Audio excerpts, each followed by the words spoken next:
Bueno, Bueno, muy bien, volvimos, ¿eh? Estamos otra vez ya al aire, estamos en CX30 Radio Nacional, 11:30 AM por aire, radionacional.com.uy por internet para el mundo, también por Facebook y hacia el mundo, por supuesto, en donde estamos, por Twitter, @ en donde estamos, por Instagram, en donde estamos, Uru, nuestro canal YouTube, mirá en donde estamos. A través de este canal tenés todos nuestros trabajos editados columna a columna, en imagen, en sonido, en un trabajo muy profesional que realizan Mariana Peralta y Alejandro Barreto, donde tenés toda la grilla de los contenidos que vamos desarrollando en este programa en cada uno de los temas vinculados a la experticia o al protagonismo de nuestros columnistas. Mirá en dónde estamos. En este momento estamos por recibir al diputado Gabriel Gianoli en su columna de los martes, precisamente, con quien, bueno, estamos tratando temas muy interesantes de actualidad, ¿no? Hablábamos con Gabriel de las ollas populares, de esta olla solidaria que solidaria parece tiene poco, y que se estaba robando la guita, ¿no? Se estaba robando plata, falsificaba, digamos, datos de que habían tanta cantidad de lugares que precisaban comida de ollas, y esta coordinadora, que es una intermediaria, bueno, estaba falsificando muchos datos, se hace una investigación de parte del MIDES y se decide que no siga como tal. ¿Cómo te va, Gabriel? Gracias por estar con nosotros. buen día, ¿cómo están? Un gusto de estar con ustedes. Hay un problemita con la señal, Gabriel, me parece, un pequeño problema. A ver ahora.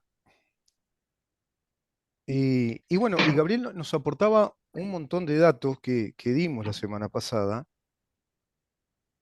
un montón de datos respecto al hambre en Uruguay, a la inseguridad alimentaria. Son datos realmente importantes y necesarios tenerlos en cuenta, porque la inseguridad alimentaria que ocurrió en periodos de gobierno de Frente Amplio es realmente escandaloso. Y claro, eso quedó como resultado, porque es un tema ya estructural. Por un quinquenio al menos, según el informe que recibí, Gabriel, es impresionante, ¿no? Lo de la inseguridad alimentaria en Uruguay, la cantidad de gente que no tiene seguridad alimentaria. Son grandes los porcentajes. Y sin embargo, este gobierno, a pesar de la pandemia, con los recursos que el país tiene, que no los incrementó a través de contraer deuda ni nada por el estilo, los mejoró esos números.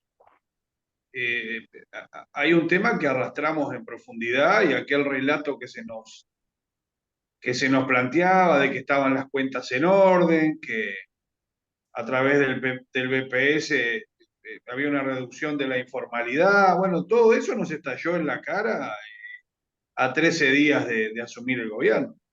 Ah, Recordemos que tuvimos 400.000 personas en la informalidad con un sí, despliegue enorme del BPS, del trabajo del Ministerio de Trabajo, seguros de paro flexible, búsqueda de soluciones, ayuda a monotributistas, contribuciones de todo tipo. Y asociado a eso, la alimentación. mm, sí, Ahora, ese relato instalado se da de bruces contra la realidad.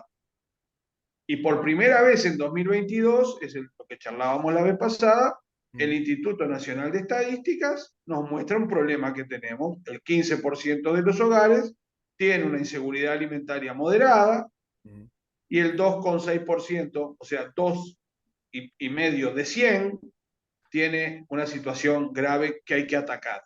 claro. Ahora, no es el relato de hambre y carestía al que se sube el Frente Amplio. No es el relato de 1.800.000 personas pasando hambre y el gobierno ausente, y cuando se le solicita los datos con nombre y apellido para llevar esa ayuda, resulta que nos encontramos que se falseaba la información, Mm, dicho no por el MIDES, dicho por los actores. mm, Y dejándolo muy en claro, acá el problema ni del MIDES ni de quienes hacemos política es con las ollas populares. Lo vuelvo a claro. reiterar. Bienvenido ese ciudadano que decide ayudar a los demás. Ahora, el intermediario no cumplió. Ahí está. Y le Ese es el puso tema. un tinte político. ¿tá? sí, Y basta con recorrer algunos lugares de Montevideo donde funcionan las ollas para ver la cartelería, para ver las manifestaciones contra el gobierno. Y entonces tú decís, bueno, ¿dónde estamos parados? Porque en definitiva, lo que tenemos que terminar es con la creencia que el Estado lo puede todo y es una caja sin fondo. No, no, acá el que nos está escuchando es el que paga los impuestos. claro, todo Y eso sale de todos nosotros, ¿no? creo que también debería de existir algo que en nuestro país cuesta, una rebeldía del contribuyente. Querer saber a dónde van sus dineros. Claro. En un país que todos los gastos están duplicados. Porque yo recuerdo cuando Astori decía, bueno, la carga tributaria en el Uruguay no es tanta como en los países del primer mundo. Vaya a Suecia, 50% de carga de De contribución al presión Estado, bárbaro. tributaria, sí. Pero, claro, sí, sí, pero en Suecia la policía funciona espectacular. Mm, La educación funciona espectacular. La salud funciona espectacular. Aquí no, aquí vos doble imposición. mm, Pagás el impuesto, pero a la vez pagás un sereno y una alarma. exacto. Pagás el impuesto, pero a la vez pagás una sociedad médica privada y una cobertura de emergencia móvil privada. Pagamos el Pagás, impuesto a la escuela, pero muchos pagás van el a... impuesto de la escuela, pero ponele profesor particular a tus hijos. Claro, O mandalos o a un colegio privado. Mm, en esa búsqueda de mejoría, los mandás a un privado que lamentablemente, y en muchos casos, y visto los resultados, por más que hay una brecha importante entre lo público y mm.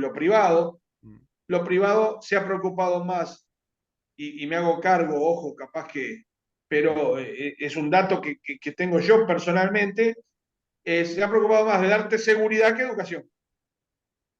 O sea, la seguridad que no encontrás en la escuela pública, la encontrabas en la educación. Mucha gente decía, no, no lo puedo mandar acá, por esto, por lo otro, no vienen los profesores, esto, lo otro, lo cuánto, y el fondo que es la educación, ¿dónde quedaba? Y eso nos pasa cotidianamente.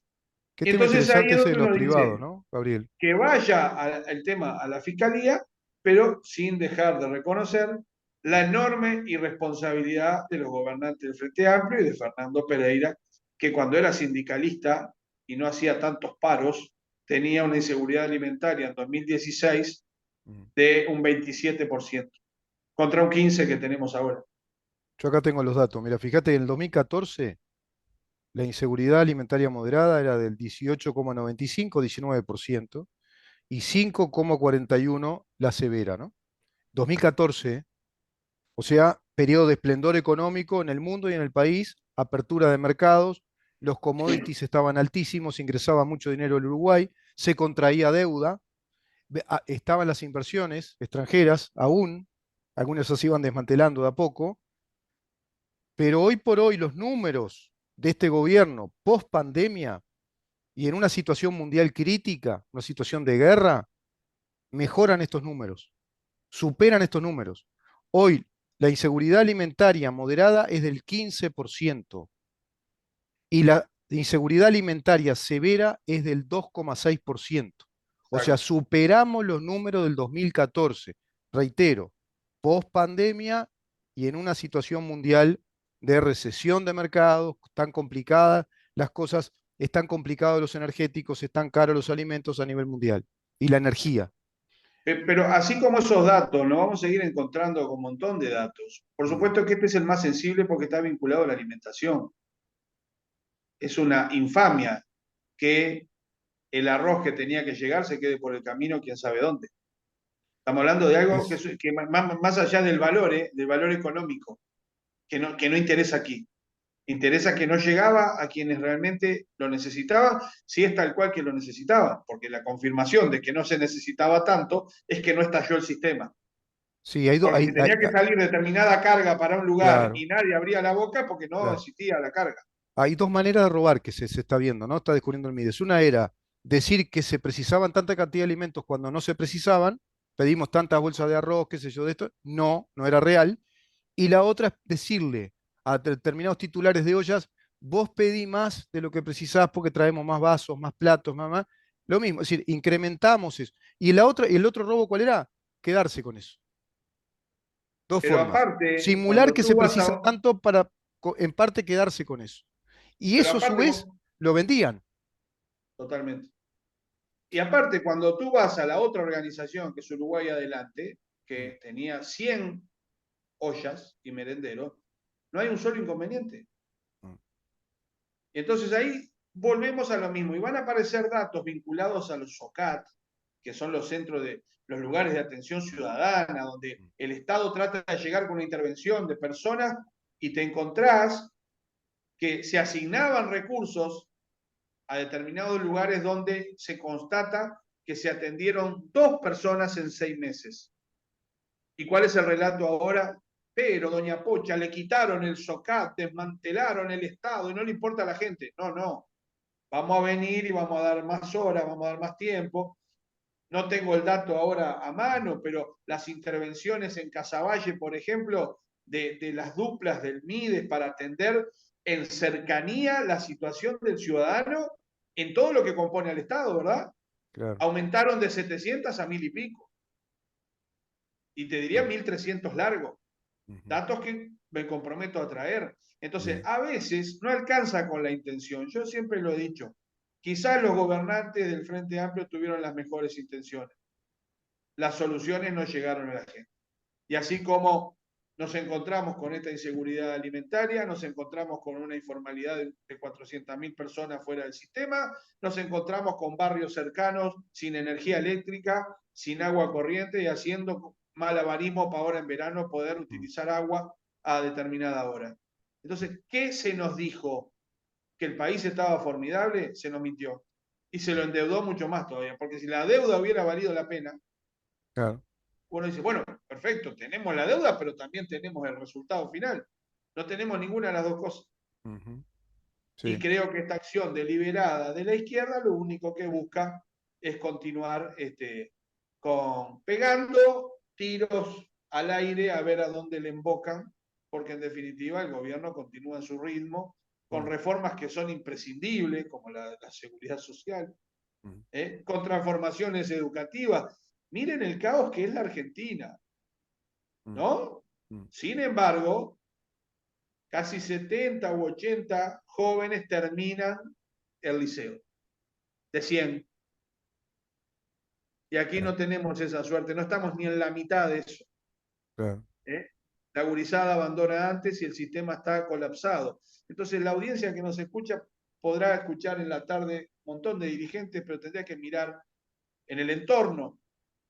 El vecino que es tan joven, que tiene 17 años, está en el liceo, claro, va esporádicamente, lo abandonó.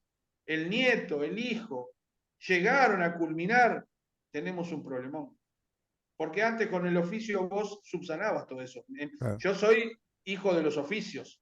claro, Yo crié mi familia y mis hijos con un oficio que mi padre me heredó. claro, Pero el mundo cambió.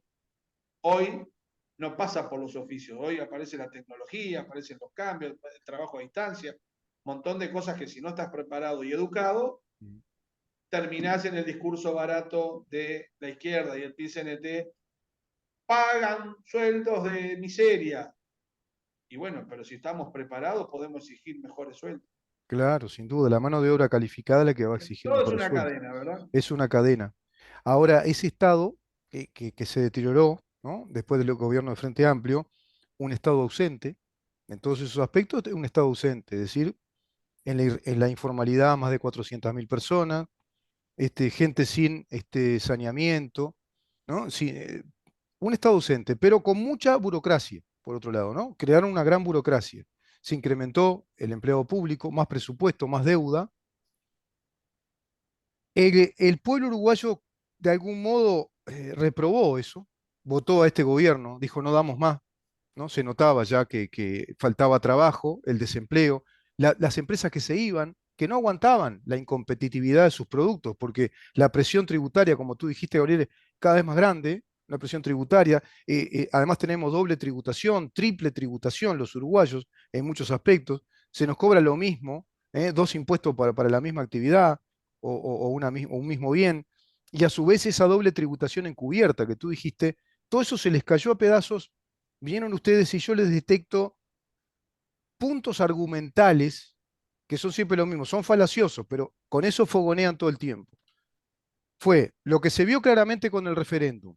Van a privatizar la educación.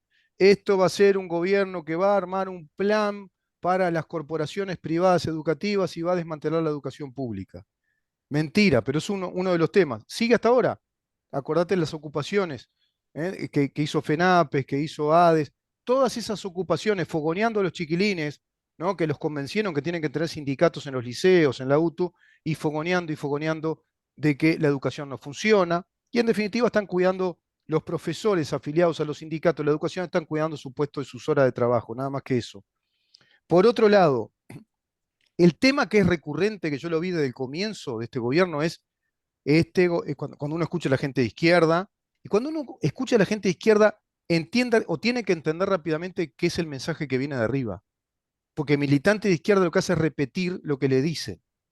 Ese es el militante de izquierda. Con este gobierno va a haber hambre. Eso era permanente. Con este gobierno vamos a comer pasto. Con este tipo de gobierno neoliberal va a empezar a ver, se van a ver otra vez las ollas. Acordate, Gabriel, cuando acusaron al gobierno de Jorge Valle, que estaba lleno de ollas, yo nunca vi, no sé, no las vi, pero que estaba lleno de ollas, de hambre, y que hacían cola para comer y colas para irse del país. Bueno, va a volver lo mismo. ¿Por qué digo esto? Porque no es casualidad. No son los balazos al aire que tú decís, sí, porque no tienen argumento, pero ojo que son balazos que ellos tienen apuntados hacia los mismos temas siempre, ¿eh? Y este mismo tema lo van a seguir y van a seguir con este tema como con otros. Pero estos dos temas son recurrentes. Estamos de acuerdo, pero mira, ayer tuvimos una reunión muy linda nosotros en nuestro local y comprometimos con la juventud nuestra empezar a armar rápidamente un documento, pero no un documento profundo, sino el llano, el que entiende Gabriel Gianoli le puede contar al vecino. Nada, Sí, terminemos con lo técnico, sí, pero por primera vez el desempleo está en 7,8, bajó el desempleo. Está en 7 y pico. Recibimos el país con 10,5. Entonces también tenemos que guiarnos por los datos de dónde partimos, porque si no sería muy fácil. Juzgar el día me parece que tiene una inconsistencia total al punto, bueno, ¿de dónde venimos, che? ¿De dónde venimos? ¿De qué y sí, problema nos enfrentamos? Agregarle la pandemia, en sí. la cual debemos reconocer que el presidente no se excusó jamás. El presidente perfectamente podría haber dicho, estamos en plena pandemia, las transformaciones de la luz las dejo, Sí. y no, y fue para adelante. Y cerramos todo, Y, como hacían ellos, ¿no? Cerramos todo, quedamos bueno, todos. Pedimos la exacto, renta básica universal y exacto. Y aparte seguimos teniendo el problema endémico que con quien hables lo tenés, que son el sindicato de los docentes, por ejemplo, todo el porque hay sindicalismo, una te diría. realidad. ¿Cuál es la coincidencia? Vos vas a decir, bueno, ¿cuál es la mayor coincidencia de los tres últimos presidentes? Mujica, Tabaré Vázquez y Lacalle Pou. Mujica dijo educación, educación y educación cuando asumió.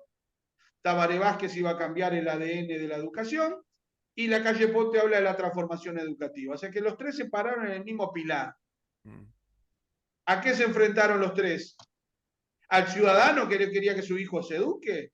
¿A los educandos que no querían el sistema? No, a los sindicatos de siempre. Mm. Entonces, tenemos un problema grave que la ciudadanía lo tiene que saber, Mm. que no está vinculado a lo que quiere la gente, está vinculado a lo que quieren los sindicatos. Los mismos sindicatos que ahora su discurso es, me recortan horas, son los mismos que estuvieron investigados en un gran trabajo, entre otros por el diputado Schipani, Mm. con Lerete, Schipani, Tor, me recuerdo, un gran trabajo donde demostraron que había miles de horas que nunca se usaron y se perjudicaron a la juventud y ahora son los mismos que con total rostro de piedra nos recortan horas. Mm. Tienen contra los talleres. Hoy el mundo, lo decía una doctora, nosotros trajimos una compañera diputada que aparte es doctora en educación, máster en educación, una persona formada en el tema, Nancy Núñez, lo decía, hoy los talleres son el mejor método para educar, porque permite el contacto con los jóvenes, el debatir, el intercambiar, el desarrollarse, las competencias, que las competencias Sí, son aquellas cosas adquiridas que una va a desarrollar, no es claro, competir entre nosotros. claro. Entonces, a veces falta y necesitamos informar Mm. muchísimo más. Así como eh, por tu gentileza, uno puede decir que tenemos la menor inseguridad alimentaria de los últimos 10 años, sí. que han bajado los delitos, que hoy no le pegan a la maestra ni matan al policía deliberadamente como se hacía antes, Ujú. y que en definitiva es verdad, se trata todo de personas, pero no es lo mismo que en la esquina uno que va a hacer un mandado lo rapiñen y lo maten, Ah. que en la esquina se den de bomba, perdona la expresión, Sí, dos que están compitiendo por la boca de la esquina. por el territorio y la Para boca de mí venta, claro. no es lo mismo. No es Y lo me mismo. comprometo a traer el dato, Mm, porque hay un dato de 2 años o 3 atrás donde murieron 40 personas sin estar vinculadas a nada, solo por transitar por la calle, mm, y en este momento estamos en 12.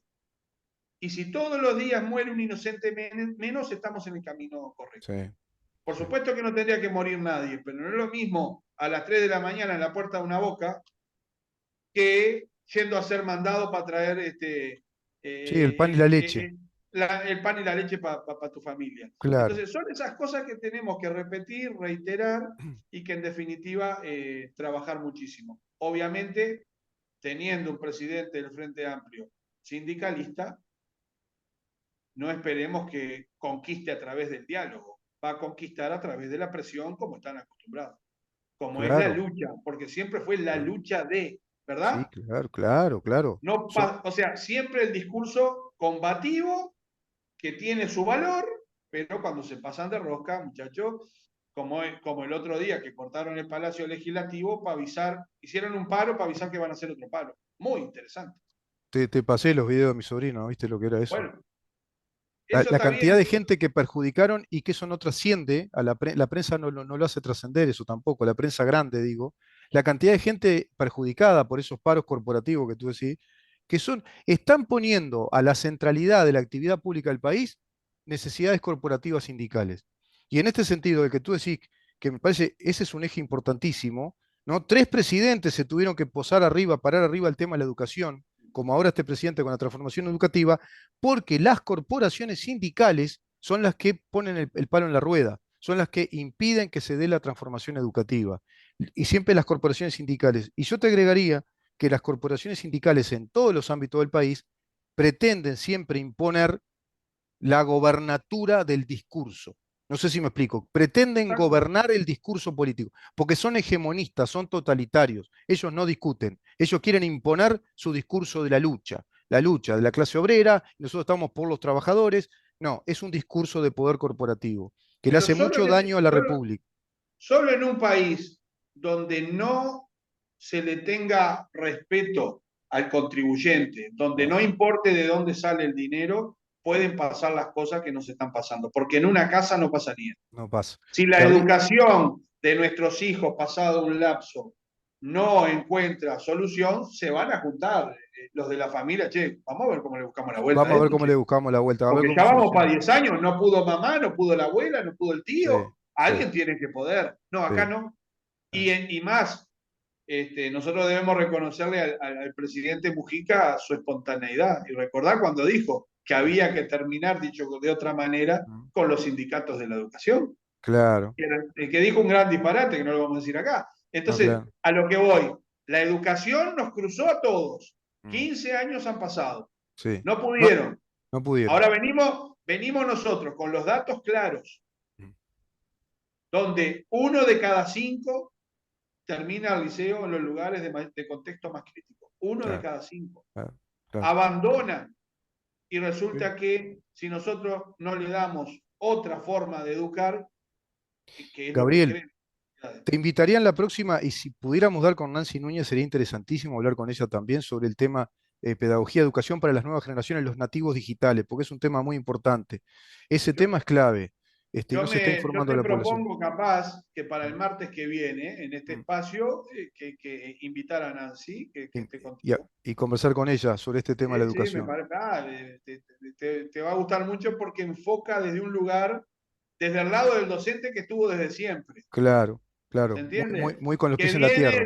Que viene del esfuerzo y de una familia humilde, de Claro, trabajo, de su ciudad, que le costó claro. muchísimo salir adelante. Entonces, que también habla de esas cosas, ¿no? Habla de esa porque realidad y lo combina con su capacidad académica, ¿no? Con su desarrollo académico. exactamente, que Buenísimo. tenemos que volver Sí, y recordemos, ella hace un paralelismo muy importante, no estamos reformando nada, estamos buscando transformar, sí, sí, que es por sí. otro lado. Es por otro Y lado, esa sí. transformación necesita cambios. Y Exacto. bueno, y obviamente no son los estudiantes los que se resisten en los cambios, ni son los padres, ni la familia, porque la familia hoy es mucho más amplia que papá y mamá. Sí, Es una composición mucho sí, más amplia y por suerte.